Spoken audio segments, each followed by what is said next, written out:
Новиот скопски градоначалник со цвеќе дојде по градоначалничката фотелја.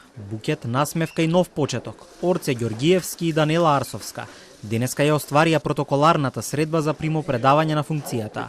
Поминаа помалку од 1 час внатре во кабинетот, а потоа ниту новиот градоначалник, ниту пак поранешната градоначалничка не споделија детали од разговорот.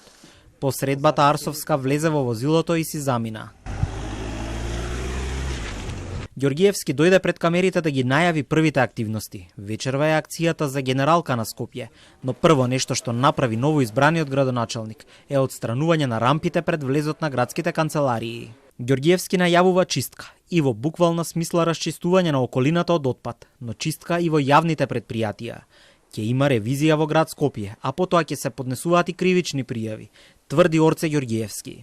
Веќе дадов насоки на дел од моите соработници, кои што се во комуникација со директорите на јавните предпријатија, да се утврди да сите оние кои што правеле злоупотреба на своите работни места, а биле плаќани од граѓаните, особено оние за кои што имам информации, а вечер ќе давам и детали за тоа, кои што не оделе на работа, а земале плата, без тактизирање, без при тоа се зема во предвид кој од каде доаѓа, политичка партија, вера, нација и се останато, да бидат отстранети уште денес во голем број од работа.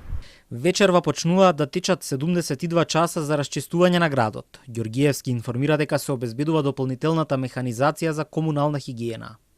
Во понеделникот имаше 16 исправни возила од комунална хигиена. Мислам дека до вечерва ќе успееме да имаме околу 40 возила на располагање. Дополнително ќе помогнат и колегите градоначалници од внатрешноста, како што тоа беше случај изминатиот период. Ќе бидат вклучени и цистерни за перење на улиците. После долго време ќе ги переме и улиците во главниот град, плоштадот ќе се пере вечерва, од денеска започнуваме.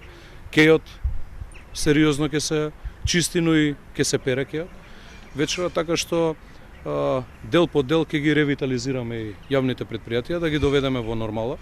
Ѓоргиевски најави интервентни мерки во насока на стабилизација на јавниот градски превоз. Најпрво краткорочни решенија, па потоа и долгорочни.